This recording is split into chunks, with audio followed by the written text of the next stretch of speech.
Question B. Draw a Venn diagram with the events score less than 8 and score less than 4. Include the probability for each distinct region on your diagram. Okay, we can actually draw two different versions of the answer. So as long as you get one of these, you'll be fine. So I'll start off with the normal Venn diagram where we have two overlapping circles.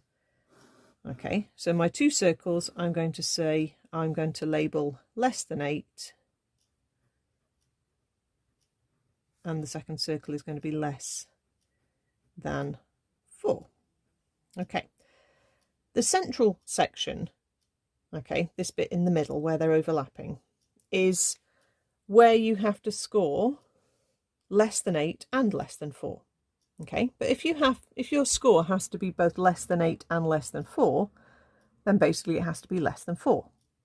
So that means the answer we've worked out in part A needs to go in your central section if you're drawing it this way. Okay, so that basically is the probability that we're scoring below 4. Okay, now can we score less than 8 without scoring less than 4? Yes, we can. Okay, we could score a 5, a 6, a 7. Okay, that would fit, or a 4. That would fit there. Okay, so we'll come back to that section.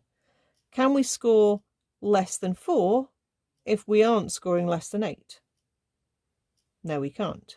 Okay, we can't score less than 4 and not score less than 8, because scoring less than 4 is just a 1, a 2, or a 3.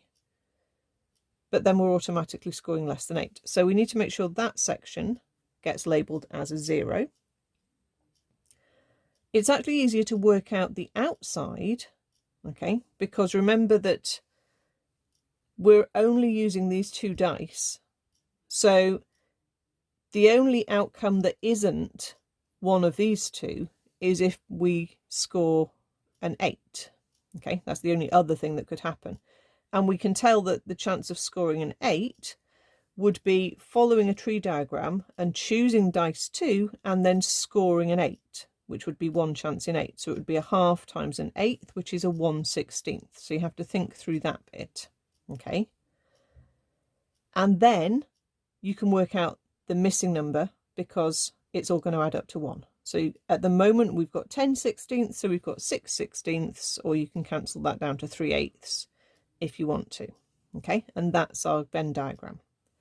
Now, if you realise that you can't score less than 4 without scoring less than 8, you could draw your Venn diagram slightly differently and draw it almost like a fried egg, okay, with a section inside.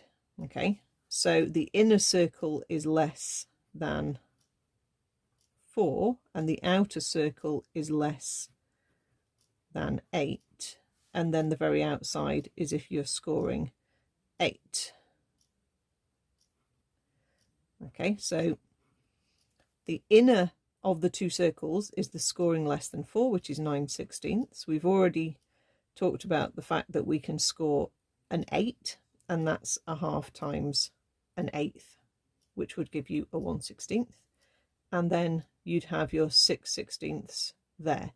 So you wouldn't have a section that's labelled with a 0 if you drew that version of the Venn diagram. But either of those sections, either of those diagrams is absolutely fine.